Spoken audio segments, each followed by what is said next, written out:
Hello and welcome back to X-Plane 11. Thank you very much for joining me in this video, and today we are going to be looking at this aircraft here, the DR401 from Aerobask. It's a freeware aircraft that came out, I believe, yesterday or a couple of days ago. Yesterday from when I am recording this, and it's available on the X-Plane forum. So I am going to show you how to install this aircraft, and then we're going to get into the aircraft, and this is probably going to be a two-part first impressions / review of the aircraft, and we're going to just see how this aircraft is to fly, what's included, and how good it is for a freeware aircraft. Obviously, Aerobask actually do a lot of paid software, but to see a freeware aircraft as a gift, that's going to be really, really awesome. So make sure you stay tuned for the next 2 episodes for that.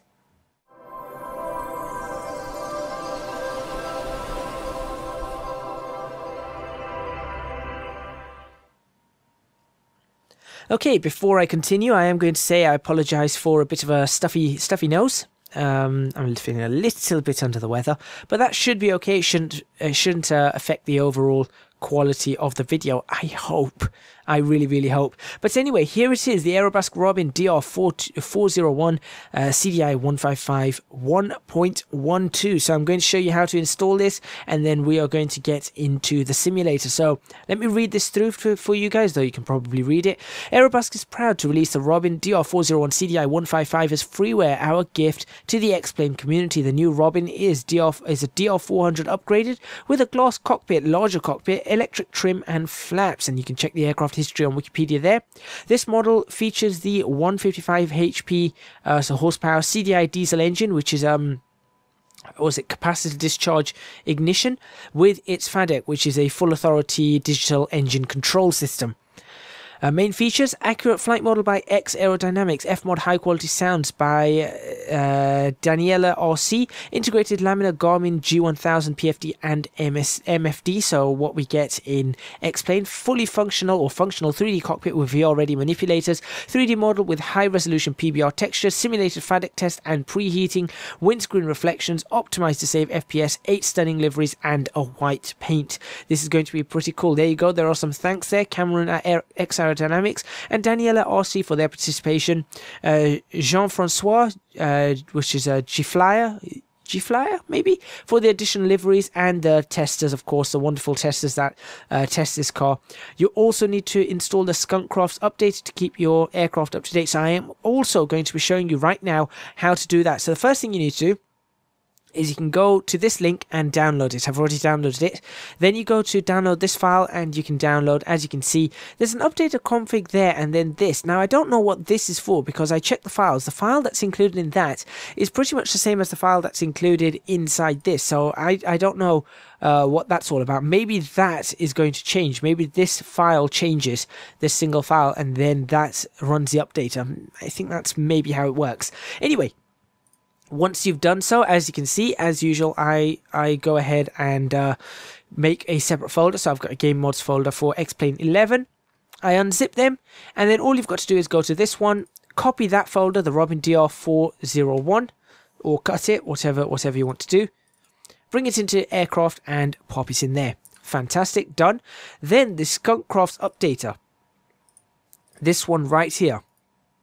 Make sure you go to that, copy that or cut that folder, go into the plugins folder, X-Plane Resources Plugins. This is where we install Fly with Lua, and pop it in there. There we go. So that is that now installed. So now all we have to do is go into X-Plane.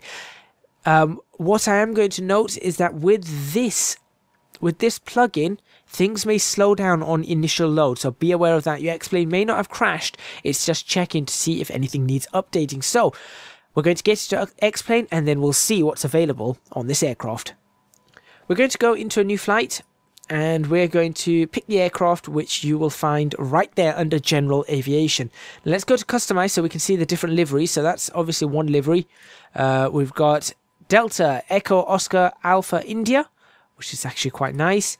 We've got Juliet Lima Oscar Whiskey, which kind of looks like a DHL aircraft. We've got Echo Juliet Alpha Bravo Yankee, which is a nice green one. We've got Foxtrot Bravo Alpha Sierra Kilo. That's very nice. We don't have any English liveries or British liveries, so nothing started with golf. We've got French ones here, as you can see. Hotel Charlie Echo Mike. This is a Swiss one, I think. Hotel Bravo Kilo Lima Mike. HB, I think, is Switzerland. I don't know what Oscar Oscar is. Oscar Oscar Lima Zulu Whiskey. That's I think that's a very special one. So we've got a couple of French ones, we've got a Swiss one, we've got a couple of German ones. And EJ, is that Dutch? Maybe? I don't know. I do not know. Anyway, we are going to pick... which one should we pick? I kind of like this red one. I do kind of like this red one. Kind of like that red one too. In fact, let's pick this one. Let's pick this one because it's got the sort of the name of the aircraft. Yeah, we're going to do that. We'll start with the engines off and let's see what this aircraft is like to fly. Let's pick a random place in... I'm going to go somewhere in France. Actually, I'm probably not going to find anything in France, am I? Because I don't know... let me just see what...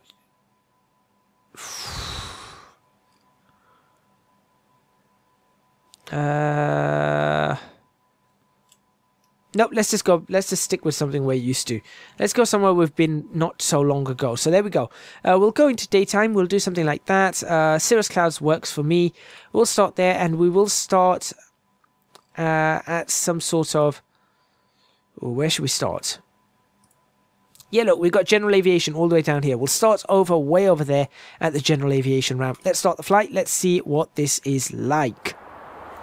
Okay, so here we are in the Aerobask aircraft. Now let's go outside and just get this sort of loaded in. And there we go. That's what we've got to start with. That actually looks really pretty. Was it shift and space again for... I can't remember what the screenshot button is. Oh no, it is shift and space. Never mind. There we go. That does look really...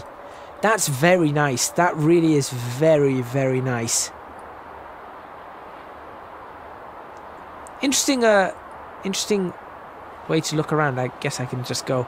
It seems to be focusing on this point. That's where the pivot point is. But anyway, taking a really good look around this aircraft. I like the cones that are around and the little chocks. Now the question is, I'm not too sure how to operate this aircraft, so we're going to find out how on earth we operate this aircraft. So you can see there's the Skunk Crafts updater now. Right. I think what I'm going to do is I'm just going to check if there's anything available, some sort of manual.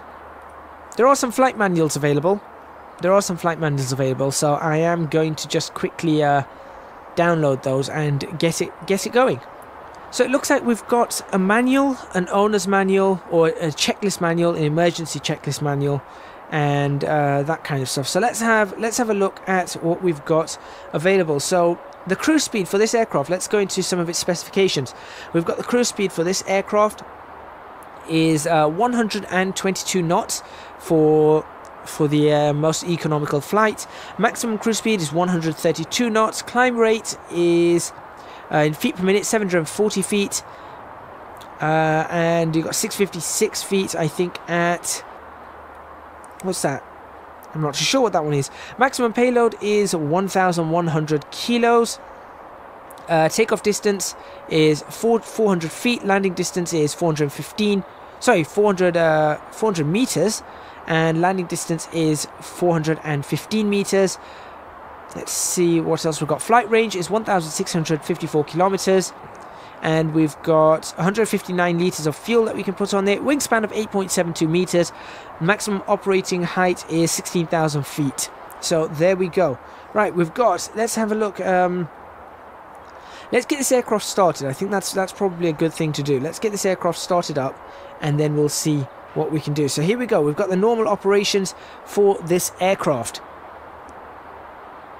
For X-Plane anyway. Remember, this is just for X-Plane. You've got to be very, very careful for that. So, pre-flight, we've got the canopy. So we'll go inside. Let's go inside. Canopy closed and locked. So we can bring that up there. And that's locked. So you can see that. And that's fantastic. And it's got some operating speeds right there. So that's fantastic. The quality in this is very, very high. I have to say, you have to really zoom in for things to start blurring out. It's very high quality. Fantastic stuff. Parking brake is locked. Let's see if we can find the parking brake on this. I have no idea. I have no idea where the parking brake is.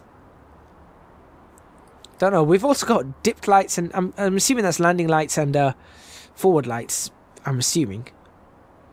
Anyway, let's continue on from there. Flight controls are checked. Yep, that's pretty good. Elevator trim, check travel. Yeah, let's pretend we've done that. Battery switch can go on. So that's the battery switch right there. There we go. So that starts up. Alternator switch can go on, which is, I guess that's that. I'm guessing that's on. I am guessing that's on. Okay. Alarm panel can be tested. So this is the alarm panel. So where's the button to test this? There it is. So you can see that works. That's actually very loud. Does it go upwards? No, it's just down. Okay, great. That's very loud, that is. Okay, all electrical switches and avionics are off. I believe they are off. Apart from this, this seems to be on for some reason. Let's switch this off. How do I switch this off? New. Maybe you forget how to switch something like this off because you haven't used it.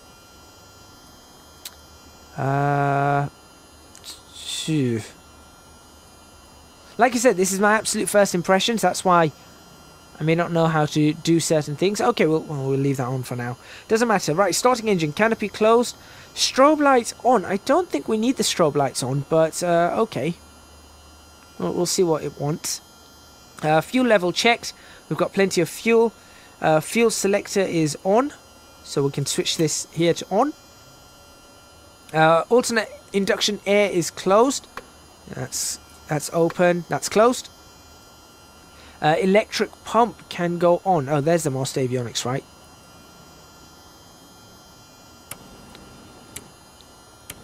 That's odd. That's really odd. Right. Let's see. Electric pump. I don't know where the electric pump is. So it's interesting having a look at this aircraft to see where everything is. I tell you what we should do. Here's a better idea. Let's switch that off. Let's figure out where everything is first. So there's in the owner's manual there's some pictures showing where everything is. So let's have a quick look to see where everything is in this aircraft. Obviously I know where some of the things are. So we've got let's see. Annunciators we've done. That's a flaps indicator. We know that. That's the PFD and everything, and that's the main panel. That's the pitch trim indicator. Yeah, we can tell that right there. This is the ELT. Okay. That's the internal light rheostats. Strobe beacon. That's the strobe beacon switch, and then that's pitot heat, obviously. And that's the nav and pitot heat switch. Oh, that's why that's a strobe, because this switches on the beacon with it. That's what it is. Okay, fantastic. We've seen the flaps handle. We know how that works. This is the fuel pump. Right, okay. That's the fuel pump. That's our external lights, landing and taxi. I'm assuming one's landing, one's taxi. Obviously, we've seen our throttle. The parking brakes are right. Oh, there it is. It's written right there. Fantastic. Okay. Auxiliary fuel transfer is there. We've done the alternate air. We know what that is. We've got external sound control with the mouse wheel. We'll sort that out. We'll have a look at that in a bit. Then, if we have a look at this, right, we've got battery. Battery, master engine, avionics, preheating LEDs. The starter key, obviously. We've got the alternator switch. So I guess these would be... off. I think they'd be like this for now. Right? I'm not too sure. They'd be off like that, and I think that's it. Only the auto position switch is currently functional on the FADEC, so we don't have to worry about that. That can remain closed. That's why it's stuck in the auto position. Okay, and then if you've got extended fuel tank, we've seen the fuel quantity. That's right there, and that will also show up there. That's fine. Chocks are automatically removed when the battery is enabled. We know how to do the canopy, and that's all fine. Okay, let's go back to our checklists and see what we can do. So we know the battery's got to go on. So we'll do this. We'll go straight to starting the engine again. So we've got... The reason it says switch on the strobe light is because that switches on the rotating beacon, I believe. Yes. So you can see that right there. That's why you've got to switch on the strobe lights. The strobe lights actually look really good. Okay, oops. Right, okay, continuing on. Fuel level, like I said, we've already checked that. We've got plenty of fuel. We don't need a huge amount. We've done the rest of that stuff. Electric pump, I still don't know where that is. Master engine, that needs to go on. So that's preheating. Thrust lever needs to be idle. Propeller area needs to be clear. Master engine switch is on. So that's fine. FADEC lights check are off. So that's off there. Wait until that preheating light goes off, and then the starter can go to start. No, hold on. We've got to switch the alternator on.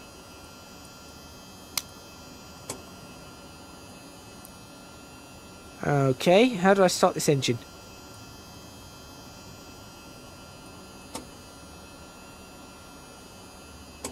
There we go. There we go. Okay, so it's like a car engine. Great. Okay, when the engine starts, leave the thrust lever in idle position. Great. Check oil pressure and idle. We're looking to idle about 830 RPM. It's a bit wobbly. This is wobbling a little bit, which kind of looks a little bit awkward. If you look at that, this is wobbling, but the rest of these aren't wobbling. So that does look a little bit awkward. If after 3 seconds the minimum oil pressure on 1 bar is not indicated, then immediately switch the engine off. No, we're okay. We're in the green. Oil pressure is within the green. Right there. Okay, alternator lights, check off. FADEC lights, check off. Great. We're going to go electrical fuel pump off. Oh, that one needs to be on. That's what that electric pump is. Okay, electric pump. It says electric pump. It means electrical fuel pump. That's what it means. Okay, we want to do FADEC battery backup test. So we're going to do alternator off. Engine must be operating normally, and then battery off for minimum 10 seconds. Okay, let's try this. Alright, that's off. That didn't work. That didn't work. Okay, I clearly messed something up there.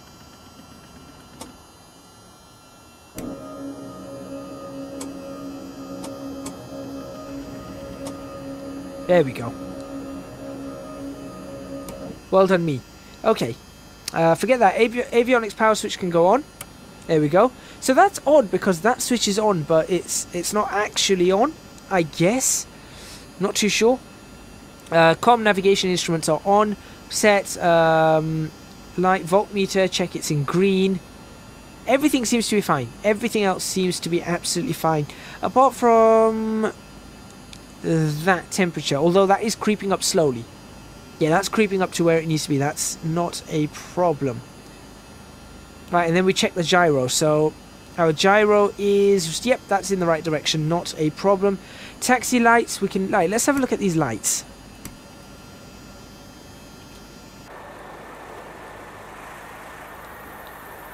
Okay, so those lights are right there. So I'm guessing one's a taxi light, one's a landing light. Yep, there you go. So we've got a taxi light and a landing light. That's the landing light, I believe. And then that's the taxi light. Fantastic. Okay, awesome. Awesome stuff. We'll do brake test. Do not exceed 1400 RPM when the EIS shows a yellow LED for oil temperature. Standby compass can be checked. Okay, let's just... let's see what we've got. Let's see what we have got. We're not going to be using any of the navigation modes just yet. I suppose... Do we really need to? I guess we could at some point, but we're just going to taxi to the airport, to the runway.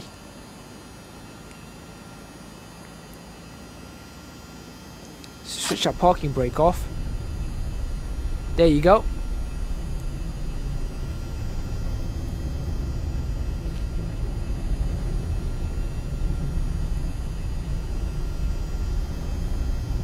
Which way do we need to go? This way.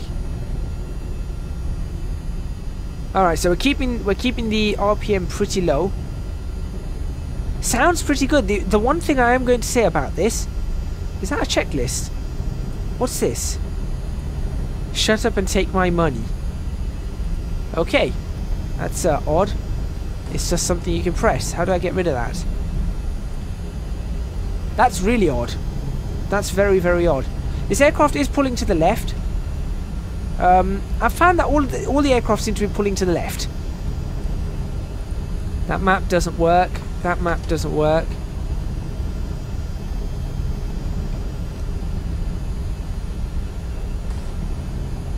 Right, so here's a runway.